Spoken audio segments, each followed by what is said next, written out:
Do you know that it's a different thing to be raped? It's a different thing to actually say you're saying no to rape, and it's a different thing to say you once encountered rape. All this still falls under consent. Do we actually get consent before we do some of these things? Let's see. And I just hope we'll be able to really say no to rape, not just what we come online or do as a social media thing. So, say no to rape.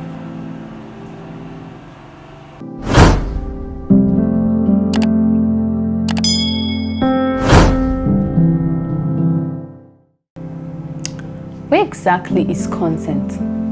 Why is it that we don't even have the choice to pick what we want? And why is it that we don't even have permission to do some things that we actually want to do? Why is it that it's always given to us by taking our rights by force? Yes, you know what I'm talking about. You know the girl you did stuff with without her permission. You know the girl you did not even ask. Yes, I'm talking about rape. Rape is something that has been going on for years, but social media has just made us realize that it is something we have to talk about every day, and we have to enlighten people. I could say half of everybody, of mostly girls, like I've once encountered, like whether they have been raped or they escape being raped. Why is it that we don't have the choice to put on what we want to wear? Why is it that the girl is attractive to you, and the next thing you feel or think you're meant to do is to take it by force?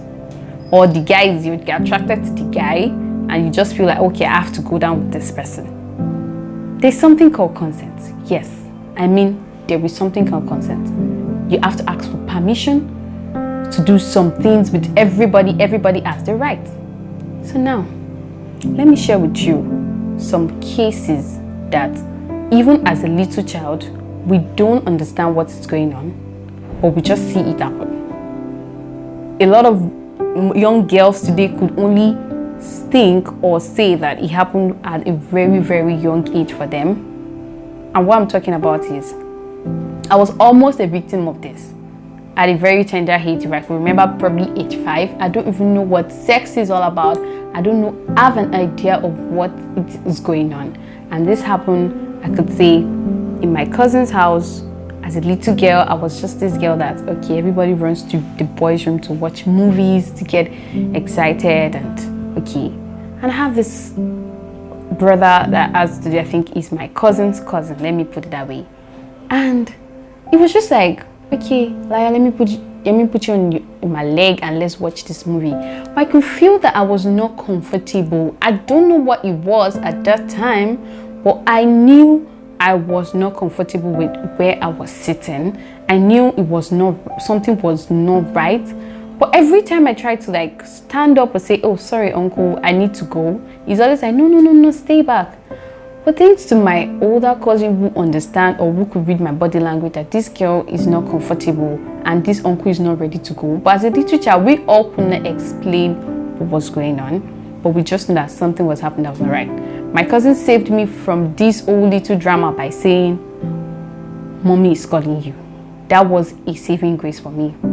Until today, I only realized what was going on when I was old, and I was just like, what could have happened if this person had his ways or something really happened?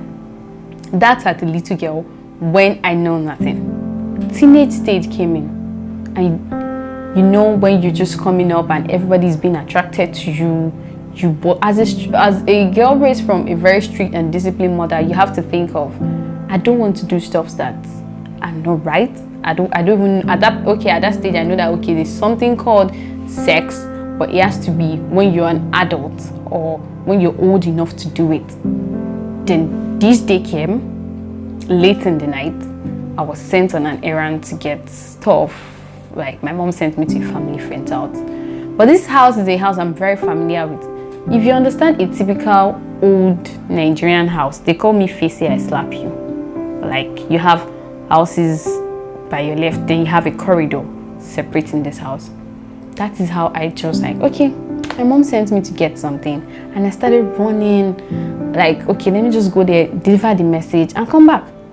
And getting to the corridor, it was totally blackout, and I'm like, what's going on? Well, I felt like this is a house I'm familiar with. This is a house that I know my way about, counting one door to another, and I know where I'm being sent to. But on getting not even half of the journey to the corridor, I felt someone holding me back.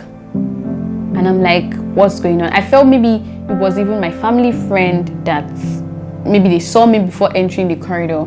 But then I saw that it was not just one person, there were two. My hand was held, my back was held.